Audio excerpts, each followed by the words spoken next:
What's up guys, welcome back to the channel. Today we're installing a Legacy Minis billet starter ring on a 19 plus CRF110. Looks like this. Nice billet aluminum, titanium hardware, looks cool. Should be pretty sick. As far as I understand, it's about half the weight as the OEM starter ring. And if you've noticed, these bikes rev pretty slow. They feel a bit sluggish in the RPM, and they just don't rev up as quick as like a bike with like a manual clutch. And a lot of that's probably due to the centrifugal clutch assembly. It is what it is. You know, that's how these bikes are set up. They're made for kids, not for us. But we're gonna try to change that. Hopefully this helps it rev a little bit quicker. So let's get into it.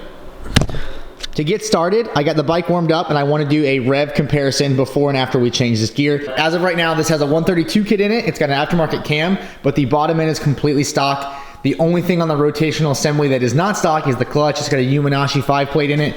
Everything else is factory. Factory flywheel, obviously factory starter ring gear, blah, blah, blah. So it's warm, let's start it. Hear how it sounds.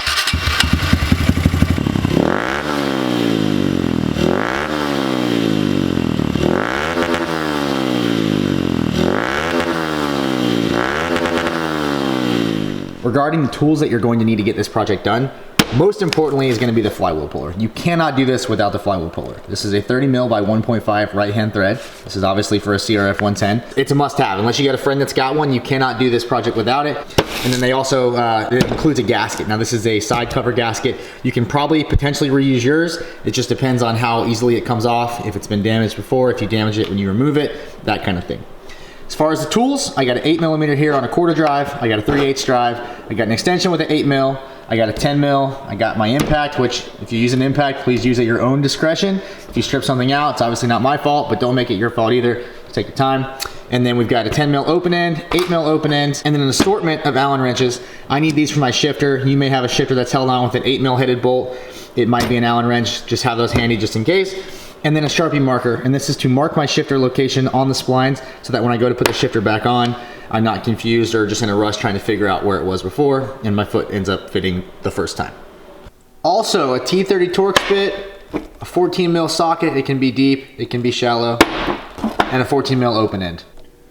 Quickly glossing over the parts that are coming off. First is gonna be the shifter. You got this wire harness guide right here. That's gonna come off, of course, with those 8 mil headed bolts. You've got a variety of bolts assorted all the way around here. You've got a shifter brace most likely. If not, you don't have to remove that. The bolts still have to come out. And then in my case, I'm gonna pull the foot peg mount too, because I've had a kinetic foot peg mount that I've wanted to put on for a very long time. I'm finally just gonna go ahead and take the time to pull off my skid plate and get that done. I'm not gonna do it in the video, but if you see me pulling off my foot pegs or my kickstand, that's why. I'm just doing it all at once. So let's get started. The first thing I'm gonna do is drain the oil. Big warning, there is oil inside this cover. If you have an XR50 or a CRF50 and that's all you've had until you got your 110, there's no oil inside the covers on those engines, and you don't have to worry if you pull the cover off, nothing comes out. These are not the same. These are like the KLXs. If you pull this cover off, you will dump oil everywhere. Now I'm gonna lean the bike to the side, so if you have a fresh oil change, you can do that too. Just tip the bike all the way over to the right side. With a stand, you may not lose any oil, you might lose just a couple drips. But in my case, since I'm gonna pull the skid plate anyway, and I need to change my oil regardless, it's time, I'm gonna pull it off. But just keep that in mind, there's oil inside that cover, and it will make a massive mess. So with that being said, I'm gonna pull the skid plate and drain the oil out, and then I'm still going to lean the bike to its side before I actually pull the cover off, just to keep any residual oil from dripping onto my, my shifter shaft or whatever's left underneath.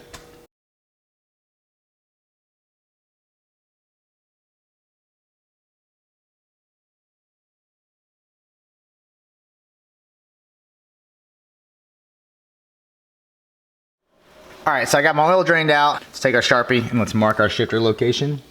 Just a nice little straight line, just something to reference. Okay, I got the bike leaned over on its side. I'm gonna go ahead and pull the remainder of the 8mm head bolts out, and then I got my oil pan here just to catch. You can use towels, you can use whatever you want. If you do use a pan like this that already has oil in it, and you misplace a bolt and it falls, you're gonna have to dig it out of the oil, so that's something to think about. All right, all my bolts are out and they are all the exact same length, just to confirm that. If you watch this before you take yours apart, don't worry about checking them. They're all the same length. The cover's gonna be stuck on here a little bit. Sometimes I use a rubber mallet to break it free. That may be what I have to do. Or if you can find a good pry spot, you can use a flathead or something similar, like right here's a good spot, and try to pry the cover off. There you go. So you got a nice little edge right there on the bottom. Pry that side up. Pry that one up. Now inside here, you have a stator assembly and it's magnetic. So when you go to pull it off, it's gonna wanna magnetize to that flywheel. That's normal, you're gonna feel that resistance, and that's something you should expect. Remember that you do have a wiring harness that's connected, so this can't go too far away. Now that we're inside, you can see where my gasket is nice and torn right here, so thankfully I have another one. You could use silicone in a pinch, but I always recommend a gasket if that's how Honda did it, or any manufacturer for that matter. This is just gonna stay out of our way. I know it's kind of tough with the wiring harness being as short as it is. And I powder coated this frame, so I don't know if I ran the wires the exact same way they were from the factory. You might have a little more room than I do. I don't really know. Before I pull the flywheel off, I'm gonna go ahead and break loose these Torx bolts here. These Torx bolts hold the starter ring to the backside. So I'm not gonna take them out, I'm just gonna get them loose while I have everything held in position. Makes it a little easier. Next step, we're gonna pull the flywheel nut. It's 14 millimeter. Got it on my half-inch impact here. Just gonna brace the flywheel. It is gonna move a little bit. This is regular thread. So clockwise to tighten, counterclockwise to loosen. There's a small washer behind the nut. You wanna go ahead and grab that now as well. Now we can finally pull the flywheel off. So take that 14 mil nut that you just removed and thread it back onto the crankshaft without the washer. We're gonna stop it just above flush with the crank threads. That way when we run our flywheel puller in, we don't damage the threads. Next, take the bigger part of the flywheel puller. This has regular clockwise rotation for tightening. Thread this on. You're gonna wanna run it all the way down till it bottoms out. Normally these don't have to be too tight, just get them hand snug. And then our bolt here is going to thread into these internal threads, and it's gonna push against that crankshaft and pull the flywheel this direction. Run this one down till you feel it hit the crank. Once it's snug, it's a 16 millimeter socket. Pop that right on there. And then I'm gonna slowly tighten it. Again, the impact wrench is your friend here, whether it's air or electric.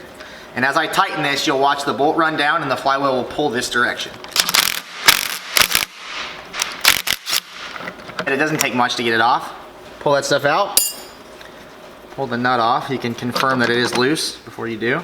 And now the flywheel will pull directly out. Now it is gonna move the starter gear at the same time, and that's okay, this can come out as well. Just keep in mind the orientation.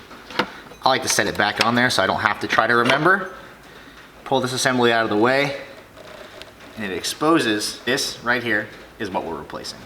For the next part, do it on a workbench if you can. It's a little easier to hold everything and set everything out nice and neat. So this starter ring right here, this is what the starter engages to fire the engine up. We're gonna pull this out, set this aside, and this ring right here is what we're actually replacing. If you look at the two, you can see the similarities. So now we're gonna pull these bolts the rest of the way out, set them on the table, and you're not gonna need them again if you opted for the titanium hardware. If you did not, keep these handy. You're gonna have to put them right back in. You can see how the magnet holds everything in position. One thing to think about is if you're working on a workbench that may have metal dust from some other project or fabrication, do it elsewhere. So after you get those bolts out, you can pull this assembly out right here. Sits like so. And this is what you have left. So set that down. Try to wipe things off a little bit. And take note of the way that this fits inside here. So if you look at it, there's a small flange that holds it to that ring. And this ring mates like this. So drop the ring out like that. This is what you're gonna replace. I'm gonna go ahead and pull the hardware out of this new ring. Before I install them, I wanna say, I don't have a scale handy, but it is a massive weight difference. I mean, physically, you can see things are pretty clear, right? But wow. I would say it's definitely gonna rev faster now. So when you go to install it, you wanna make sure you put it back together exactly how it came apart. Take this piece right here, these bearings, set that down with the flange against this nice machine surface. There is no locator tab or anything like that to orient it other than that it sits down in there so it's flush like so. Set this back in place on the flywheel and make sure that you position it with the threaded holes lined up, as it is not a tolerance fit, but it fits a little bit tight there. Once you get it positioned, you can flip it over and go to thread your bolts in.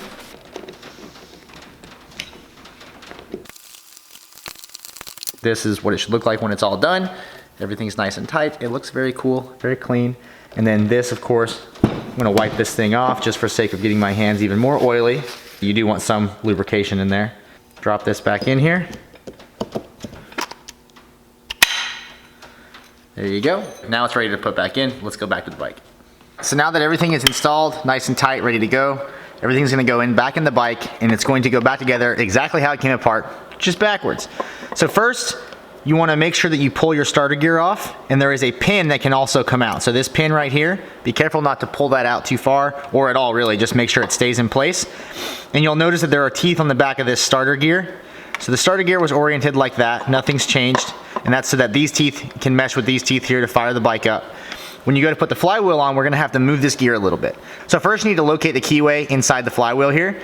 There is another keyway right here on the crankshaft. You're gonna wanna line those two up so that you'll be able to push it straight down. But before you can push it down, you need to pull just the gear off that shaft.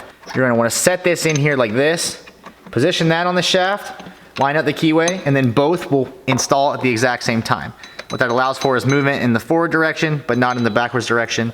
Everything turns, and that's how you know you have it installed correctly.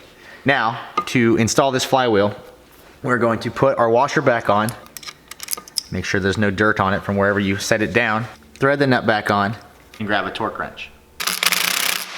So I got my torque wrench set. It's 144 inch-pounds for these smaller titanium bolts, or 12 foot-pounds. And I've got a flathead screwdriver that I'm taking and holding the teeth of the flywheel with.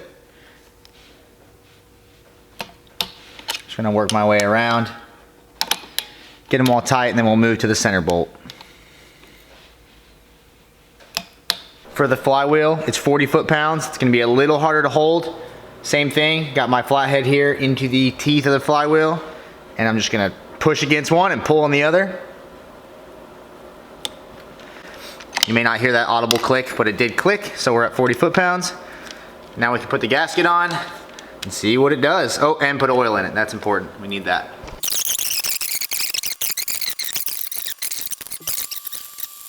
Everything is nice and cleaned off now. Surface is smooth, everything looks good. Our two dowel pins are in place. We've got one up here on top and we've got one in the cover down here. It's gonna help you locate things. And if you want, you can pull one out and put it back in like this. And what this will help do is hold the gasket in position. Now I'm not gonna put any silicone on this because they don't put silicone on it from the factory.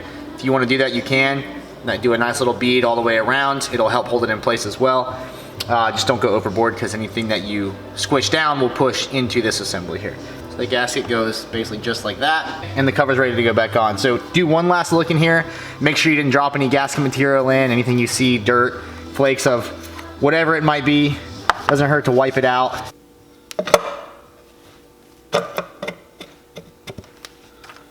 Once your cover's in place, go ahead and just hand thread in all of the 8mm headed bolts. Now that they're all in place, you can tighten them up, and you're done. Now I gotta throw the new foot peg mount on real quick, so I'm gonna go ahead and do that off camera. Once it's all done and I got oil in it, I'm gonna fire it up and we'll see what it sounds like versus the old setup.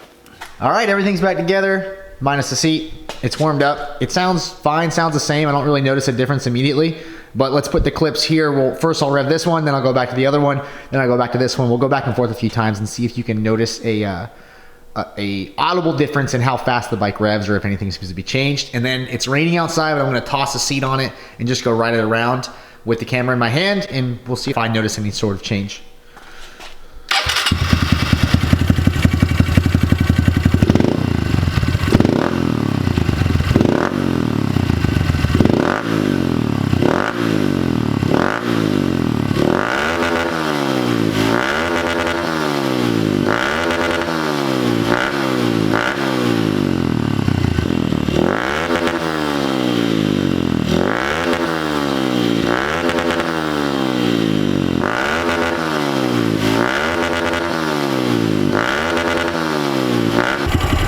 As soon as I started moving it around and revving it up, just, you know, to keep it moving, keep it running, whatever, I noticed it does drop RPM faster.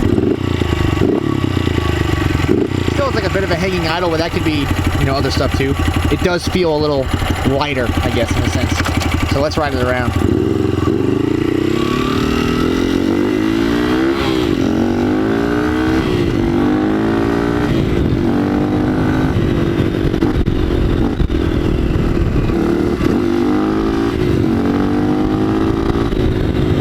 Hopefully you're able to hear it over the wind noise on the mic, but it feels noticeably quicker. And it's not so much like top speed or horsepower, it just feels, like I said before, like more nimble in a sense of how the engine drags or whatever. Just like lighter, a little floatier, a little more revvy, if that makes any sense to you. And that's, you know, that's what people have said across the board, and I did confirm this new starter ring is 9.5 ounces lighter than the OEM counterpart. So that's a pretty good amount of rotational weight that we're taking off.